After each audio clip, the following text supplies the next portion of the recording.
Welcome to bright board academy. बच्चों, last video में मैंने लाइफ प्रोसेसेस में न्यूट्रिशन और रेस्पिरेशन वाले टॉपिक से कुछ क्वेश्चंस कवर किए थे। आज हम ट्रांसपोर्ट और एक्सक्रीशन वाले पार्ट से कुछ क्वेश्चंस कवर करने वाले हैं, जिसमें इसमें कुछ प्रीवियस ईयर के क्वेश्चंस हैं, कुछ मैंने अपनी तरफ से ऐड किए हैं क्वेश्चंस, तो वो हम देखेंगे और उससे हम ऑलमोस्ट पूरा ये टॉपिक जो है ये रिवाइज कर पाएंगे। चलो तो फिर फटाफट से स्टार्ट करते हैं। पहले हम ट्रांसपोर्टेशन वाले टॉपिक से क्वेश्चंस देखते हैं। पहला क्वेश्चन है, name the type of blood, oxygenated और deoxygenated blood, which is transported by each of the following mentioning the path, that is from one organ which place to another which place।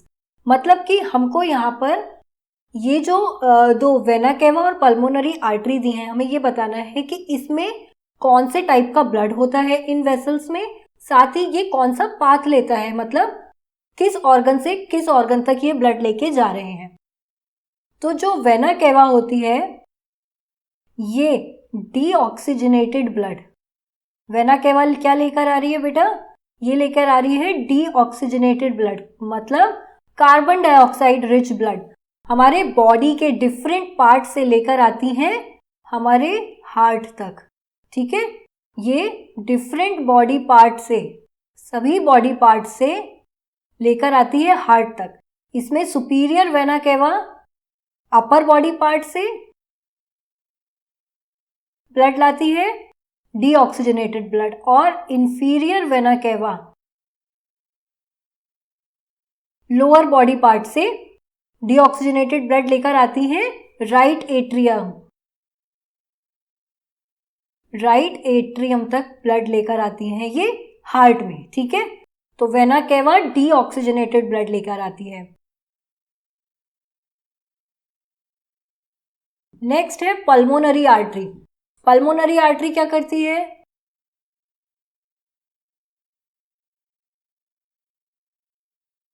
Pulmonary artery हमारे right ventricle से, heart के right ventricle से deoxygenated blood को, deoxygenated blood को कहां तक लेकर जाती हैं, हमारे लंग्स तक।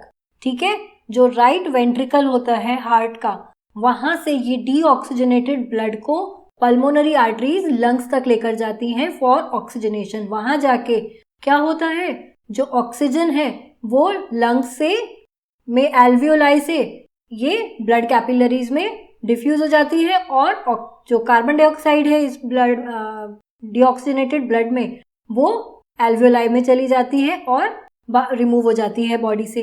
ठीक है, और ये फिर ऑक्सीजनेटेड ब्लड हमारा वापस हार्ट में आता है थ्रू पल्मोनरी वेन। ये पल्मोनरी वेन फिर ऑक्सीजनेटेड ब्लड को लेके आती है हमारे हार्ट तक। तो यहाँ जो पल्मोनरी आर्टरी है ये क्या कर रही है, ये डीऑक्सीजनेटेड ब्लड को right ventricle of the heart से लेकर जाती है लंग्स तक। ठीक है, नेक्स्ट क्वेश्चन है, blood clotting prevents excessive loss of blood. ये कह रहा है कि ब्लड क्लॉटिंग से जो एक्सेसिव ब्लड लॉस है वो प्रिवेंट होता है। Yes, it's correct. ठीक है,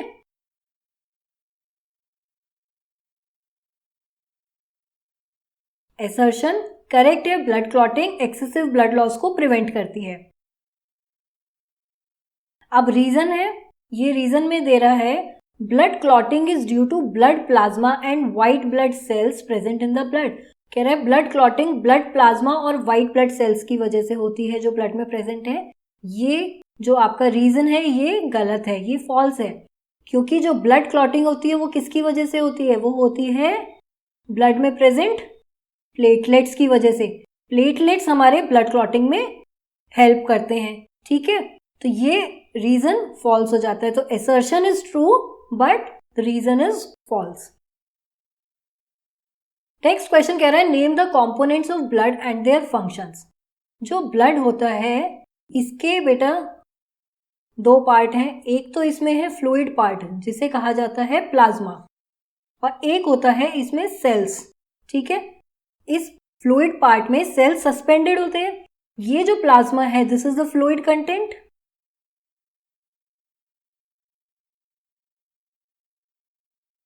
ऑफ द ब्लड। ये जो प्लाज्मा है ये कार्बन डाइऑक्साइड, फूड और नाइट्रोजनस वेस्ट को ट्रांसपोर्ट करने में इसका रोल होता है।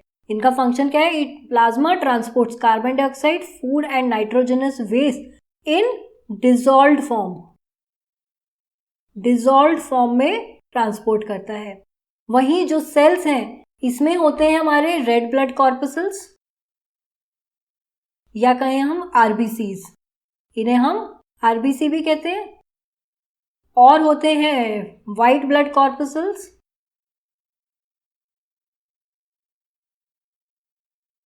या डब्ल्यूबीसीज और प्लेटलेट्स। अब जो आरबीसीज होते हैं ये बेटा ऑक्सीजन कैरी करते हैं, ये ऑक्सीजन ट्रांसपोर्ट करते हैं, ठीक है। ये ऑक्सीजन ट्रांसपोर्ट करते हैं with the help of haemoglobin. हमारे रेड ब्लड कॉर्पसल्स में हीमोग्लोबिन होता है, ये हीमोग्लोबिन ऑक्सीजन से बाइंड करके ऑक्सीजन को ट्रांसपोर्ट करता है, ठीक है। व्हाइट ब्लड कॉर्पसल्स इम्यूनिटी में रोल प्ले करते हैं। और जो प्लेटलेट्स हैं ये हमारा क्लॉटिंग में हेल्प करते हैं, ब्लड क्लॉटिंग में हेल्प करते हैं प्लेटलेट्स। तो ये हो गए ब्लड के कंपोनेंट्स और उनके फंक्शंस। नेक्स्ट क्वेश्चन है label the parts and mention what type of blood do they carry. तो हमें यहाँ पे कुछ पार्ट्स लेबल करने हैं और बताना है कि ये कौन से टाइप का ब्लड कैरी कर रहे हैं। तो जो बेटा ये आप देख रहे हो ए पार्ट, ए जो ये हमें दिख रहा है ये है वेना केवा। ये जो ए है ये है वेना केवा। और यहां से क्या आता है बेटा? यहां से आता है डीऑक्सीजनेटेड ब्लड।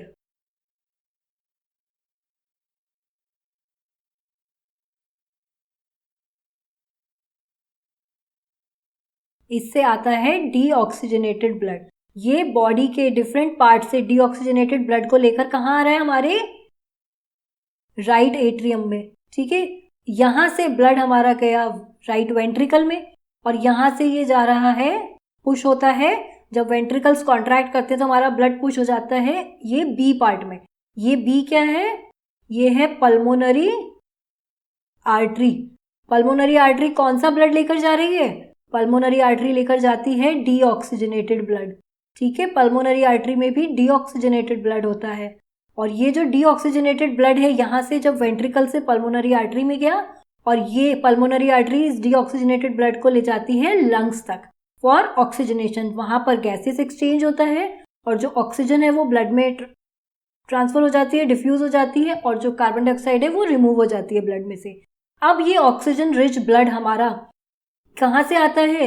ये सी जो है, सी पार्ट क्या है? ये है पल्मोनरी वेन। ये पल्मोनरी वेन कैसा ब्लड कैरी कर रही है? ये कर रही हैं ऑक्सीजनेटेड ब्लड, ठीक है बेटा। ये ऑक्सीजनेटेड ब्लड मतलब ऑक्सीजन रिच ब्लड है। अब जो लंग्स में जब गैसेस एक्सचेंज हुआ तो जो ब्लड में ऑक्सीजन ट्रांसफर हो गई। ये जो ऑक्सीजनेटेड ब्लड है अब पल्मोनरी वेन के थ्रू हमारे लेफ्ट एट्रियम में आता है, ठीक है। ये लेफ्ट एट्रियम से फिर ट्रांसफर हुआ हमारे लेफ्ट वेंट्रिकल में और लेफ्ट वेंट्रिकल इसको पुश करता है यहाँ इसमें डी पार्ट में। जो ये डी पार्ट है, डी पार्ट क्या है? ये है आयोर्टा, ठीक है। डी पार्ट क्या है? आयोर्टा है। आयोर्टा में ये सारा ऑक्सीजनेटेड ब्लड क्या होता है? आयोर्टा में, आयोर्टा में होता है बेटा ऑक्सीजनेटेड ब्लड। और ये ऑक्सीजनेटेड ब्लड हमारी पूरी बॉडी में फिर ट्रांसपोर्ट हो जाता है, ठीक है। बॉडी के डिफरेंट ऑर्गन्स तक, टिश्यूज तक ये ट्रांसपोर्ट होता है, ठीक है। अब नेक्स्ट क्वेश्चन है what is double circulation and why is it needed in birds and mammals. तो डबल सर्कुलेशन क्या होता है? जब हमारे हार्ट में ब्लड 2 बार आता है एक साइकिल में, ठीक है। During 1 cycle blood comes to the heart twice, तो ये होता है डबल सर्कुलेशन। जैसे अगर हम देखें हम इसी डायग्राम को देख लेते हैं एक बार।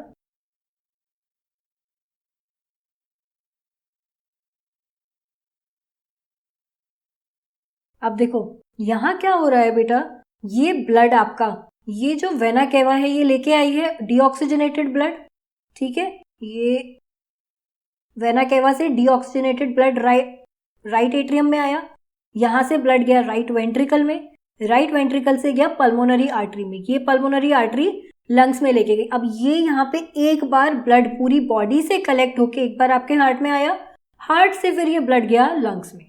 अब लंग्स में ऑक्सीजनेशन हुआ, गैसियस एक्सचेंज हुआ, और जो ऑक्सीजनेटेड ब्लड है वो कहाँ से आया, ये पल्मोनरी वेन्स से, ठीक है।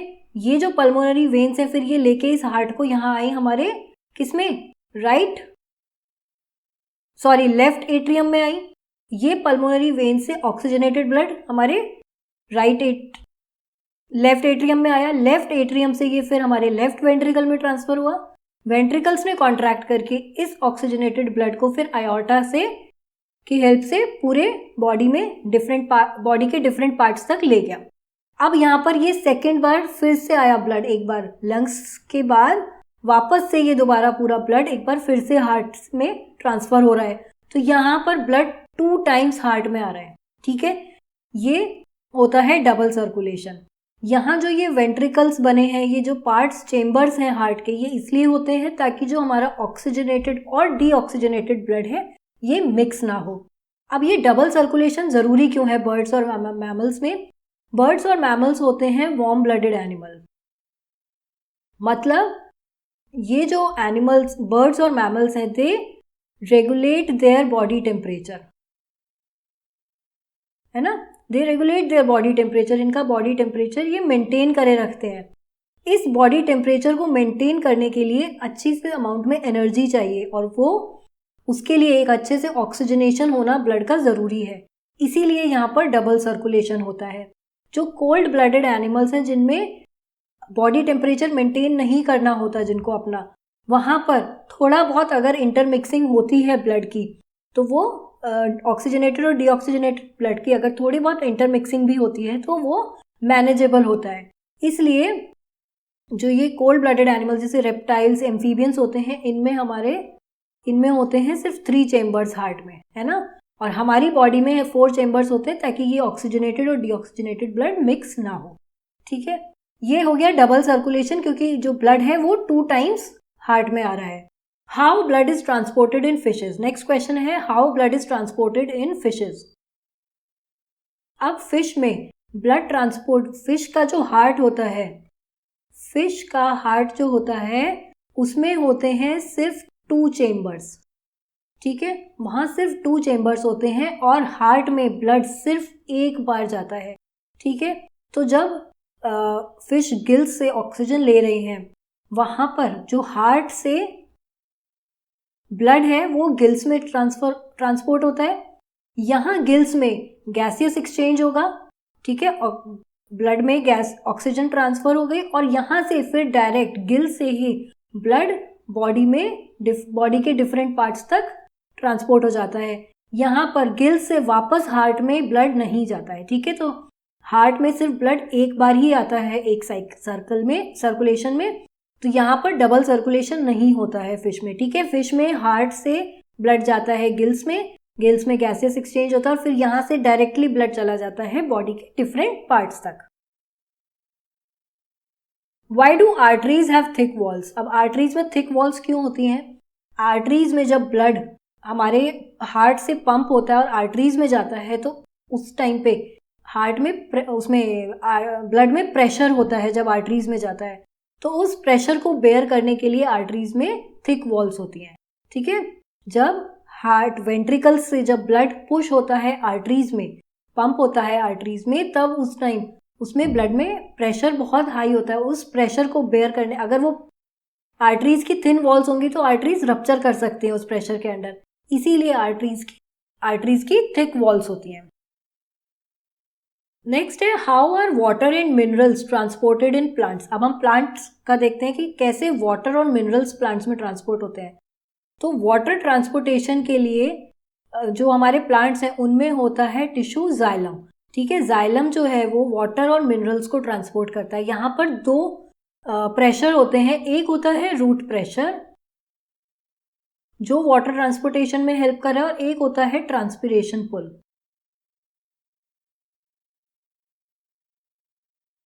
अब जो रूट्स के जो सेल होते हैं जो डायरेक्टली सॉइल में वाटर के कांटेक्ट में, वो क्या करते हैं, वो रैपिडली आयंस टेकअप करते हैं, आयंस अपने अंदर ले लेते हैं। तो क्या हुआ, उससे जो वहाँ का आयन कंसंट्रेशन है रूट सेल्स का वो बढ़ गया, और बाहर जो है वो आयन का कंसंट्रेशन कम है, तो एक ऑस्मोटिक डिफरेंस क्रिएट हो गया।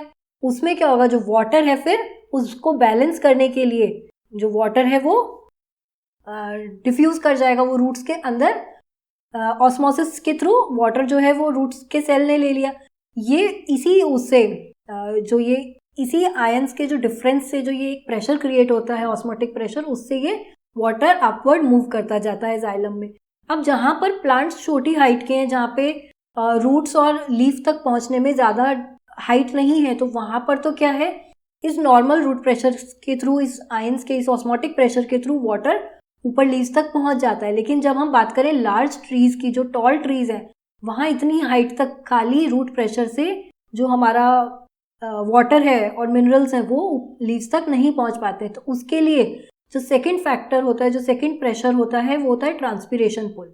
तो जो लीव्स में स्टोमेटा होते हैं, और हमें पता है स्टोमेटा के थ्रू क्या होता है, स्टोमेटा के थ्रू ट्रांसपिरेशन हो रहा है, वाटर लॉस होता है। जब स्टोमेटा ओपन कर होते हैं तो ट्रांसपिरेशन होता है, वहां से वाटर लॉस होता है।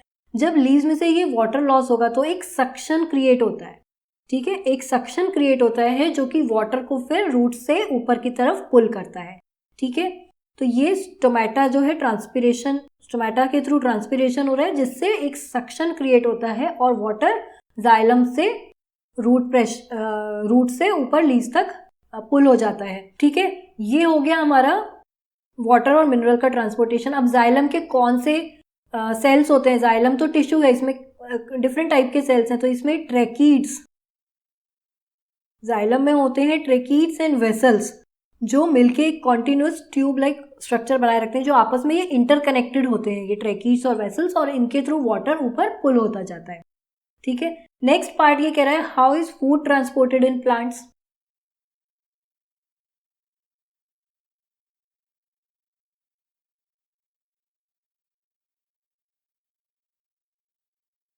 तो बेटा फूड कैसे ट्रांसपोर्ट हो रहा है, अब फूड जो है वो ट्रांसपोर्ट होता है फ्लोएम के थ्रू, ठीक है। जाइलम ट्रांसपोर्ट करता है वाटर एंड मिनरल्स, और फ्लोएम करता है फूड को ट्रांसपोर्ट। फ्लोएम में जो सीव सेल्स और कंपेनियन सेल्स, इनकी हेल्प से जो फूड है वो ट्रांसपोर्ट होता है प्लांट के डिफरेंट पार्ट्स तक।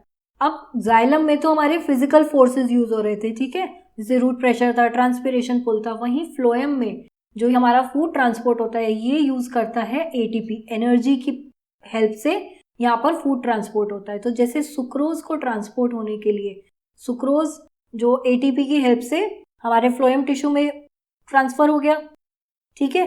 अब ये यहाँ पर जो फ्लोएम टिश्यू है, फ्लोएम सेल्स हैं, उनका ऑस्मोटिक प्रेशर बढ़ा। ये ऑस्मोटिक प्रेशर बढ़ने से वाटर जो है सेल्स के अंदर मूव कर जाएगा, वाटर सेल के अंदर मूव कर गया। अब ये इसी प्रेशर के अंडर जो हमारा फूड है वो सेल के टिश्यू के उन पार्ट से दूसरे पार्ट्स तक, प्लांट के उस पार्ट तक पहुंचता है जहाँ पे ऑस्मोटिक प्रेशर कम होता है, ठीक है। तो जहाँ भी ऑस्मोटिक प्रेशर कम है वहां तक ही इसी ऑस्मोटिक प्रेशर की हेल्प से, एटीपी की हेल्प से फूड जो है वो ट्रांसपोर्ट हो जाता है, ठीक है। जैसे एक सेल ने सुक्रोज उसके अंदर ट्रांसफर हुआ एटीपी की हेल्प से, अब क्योंकि वहाँ ऑस्मोटिक प्रेशर बढ़ गया तो वाटर उनके अंदर मूव कर जाएगा उस सेल में। अब उसके जो नेक्स्ट सेल है वहां पर ऑस्मोटिक प्रेशर कम है, तो इस तरीके से ये सुक्रोज फिर ट्रांसपोर्ट होता जाता है, ठीक है। प्लांट के जिस भी पार्ट को फूड की जरूरत है वहां पे इस तरीके से ये फूड जो स्टोर्ड फूड होता है, जैसे रूट्स में स्टार्च की फॉर्म में फूड स्टोर्ड है, वो इस तरीके से इस ऑस्मोटिक प्रेशर की हेल्प से हमारे उस पार्ट तक पहुंच जाता है जहां भी प्लांट को जरूरत होती है फूड की। अब आता है एक्सक्रीशन। तो इसमें क्वेश्चन है, name the part of human excretory system where nephrons are found. तो ह्यूमन एक्सक्रीटरी सिस्टम का कौन सा पार्ट है जहां पर नेफ्रॉन मिलते हैं, ये हमें मिलते हैं किडनीज में। और जो नेफ्रॉन होते हैं ये होते हैं बेटा हमारे बेसिक फिल्ट्रेशन यूनिट, है ना। अगर हम एक्सक्रीटरी सिस्टम के पार्ट्स का डिस्कस करें तो एक्सक्रीटरी सिस्टम के कौन कौन से पार्ट हैं? Kidney, a pair of kidneys, ठीक है। यूरेटर्स, किडनीज से निकल रहे हैं यूरेटर्स, ये जा रहे हैं फिर यूरिनरी ब्लैडर में, और ये यूरिनरी ब्लैडर से फिर पास होता है यूरिन यूरेथ्रा के थ्रू, ठीक है। ये हमारे पार्ट्स हो गए एक्सक्रीटरी सिस्टम के। Right the structure and function of nephrons. अगर हम फंक्शन और स्ट्रक्चर देखें नेफ्रॉन का, तो नेफ्रॉन का फंक्शन क्या है? नेफ्रॉन बेसिक फिल्ट्रेशन यूनिट है जो हमारे ब्लड को फिल्टर कर रही है, वहां से जो भी नाइट्रोजनस वेस्ट है उनको रिमूव कर रही है। यहाँ पे यूरिन फॉर्मेशन होता है इसमें, ठीक है। अब इसका हम स्ट्रक्चर देखें। अब ये जो पार्ट है, ड्राइंग पे मत जाइएगा, ठीक है।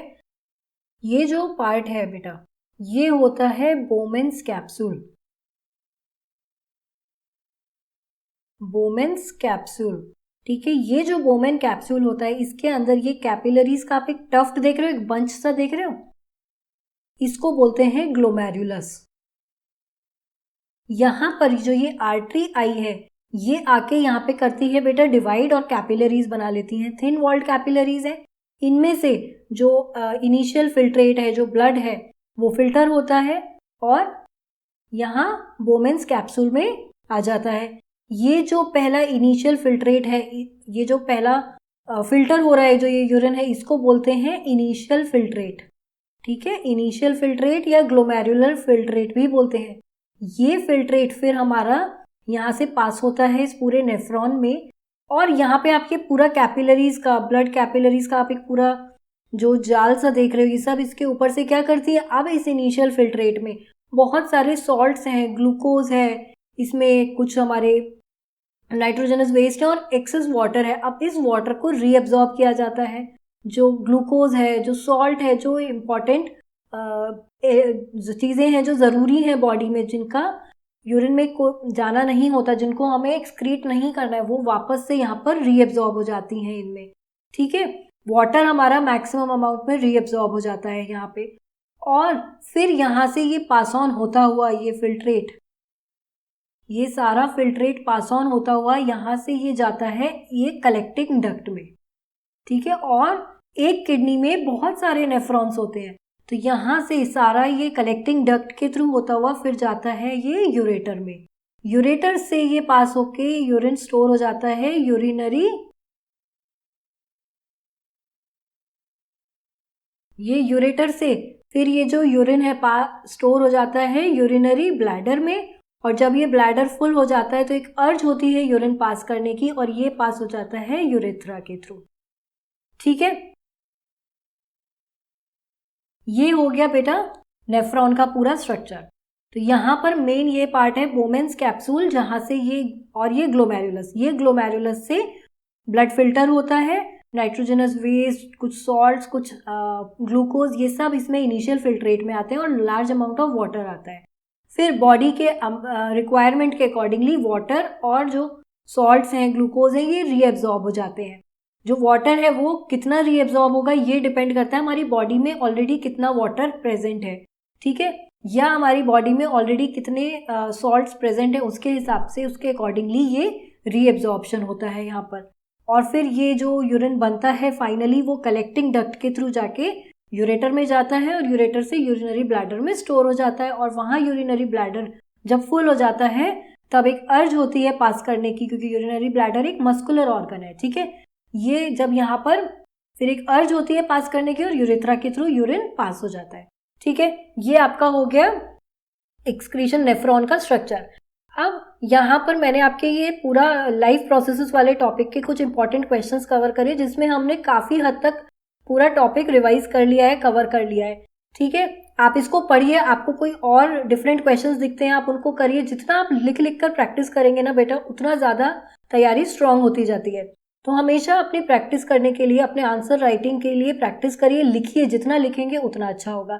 अपने खुद के नोट्स बनाइए, रिवाइज करिए, और कोई टेंशन नहीं, घबराना नहीं है, आराम से पढ़ो, ठीक है। और पढ़ते रहो, पर अपना पढ़ाई का टाइम फिक्स रखो, पढ़ाई ज़रूर करनी है, अपनी डेली जो आपका टाइम है उस पर पढ़ाई ज़रूर करनी है, ठीक है। Thank you, bye bye, take care.